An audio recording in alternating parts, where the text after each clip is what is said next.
Well, I didn't go too far. Here I am. Welcome back, guys. Kendra Lust here, and I just finished doing a few stretches. However, I really should have done a little bit of ab work before I ended so fast or abruptly. This is a nice stretch. Don't stretch too far because you could injure your back. So a lot of times if you're not as flexible or real flexible, there's always a way to improvise or do a move similar that will get the same effect. So I like to stretch out as far as I can and just kind of walk your hands back up until you can kind of feel that stretch in through the lower abs. Feels good. Put your head back. If you can, and if you can't, that's okay too. But a nice little stretch. This is also good. This is more back, but it kind of is all connected. So a lot of times people will say, oh my gosh, I have such a weak back. In actuality, they have a weak core. They don't exercise their core. And that is very important, good body mechanics in maintaining flexibility, just in general, overall health. It helps to prevent pulling muscles and all that. So, you know, your abs are comprised of more than that six-pack that we all desire. And granted, six-packs are nice, okay, but let's be real. To maintain them, it's a lot of work. It's all about diet and exercise and measuring food and counting calories, and Jesus Christ, I just want to be happy.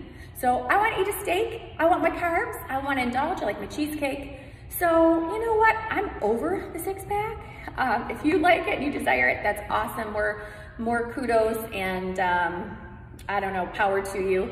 However, I just want to maintain, feel healthy, feel strong, and that means working out my lower back as well as my abs. So your abs, you have, again, I'm going back to my anatomy here. Your obliques are on the side, and then your rectus abdominis, these muscles here. So they extend down pretty far. I'm trying to think what would be the best angle for you guys to see. I think maybe this way. Yeah, that might be good. Yeah, that's good. Where you can kind of see. I'm gonna put my hair up because it just gets in the way. It's pretty, however, it's a pain in the butt. So I'm gonna put it up. All right. So I want to show you some of the moves that I like to do. There are hanging leg raises. I absolutely love them. I think they're fantastic for strengthening overall abs, especially the lower abs.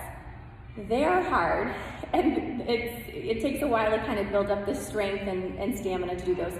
However, it's busy out there. I'm in here, I don't want to be bothered. So I'm going to do something similar, and I'm going to, now you can extend your arms out, you can put them on your side, and down, and you don't want to quite touch the ground.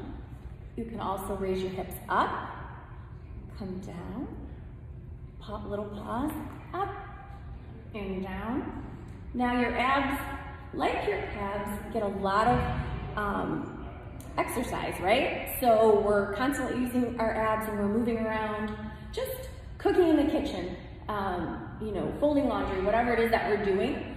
So it's really hard to tax the abs. So what I recommend doing is doing higher reps for your abs and for your calves. So for abs, I try to do 15 to 20 with very little rest in between.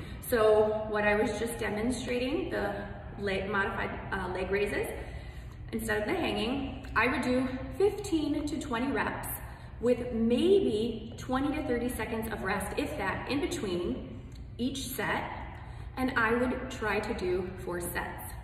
So that is more focusing on the lower abs. At least for me, that's where I feel most of the exhaustion when I'm doing that. So I will do those 4 sets, and then I will also do something for my upper abs. A lot of people think that the good old-fashioned crunch all the way up or sit up is good for you. It is, however, it puts a lot of strain on your neck. So if you have problems with your neck, I recommend kind of just lacing, but not locking, lacing your hands in between, and just enough to elevate your shoulders off of the mat, and keep your eyes looking at the ceiling. And you'll really feel it in through here. Those are not easy. Those to me are a lot harder than actual sit-ups.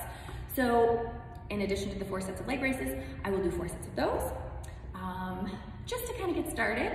And then next week I'd switch it up, but I try to do 8 sets, very little rest in between, but I do recommend stretching your abs after.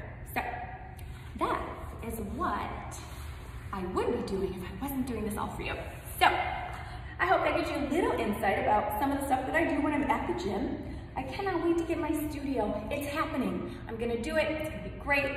This lighting will be better, and I will have some in-guest studios for you guys all to learn from, and hey, a little eye candy doesn't help, or doesn't hurt, right? All right, guys, see you guys soon. Mwah.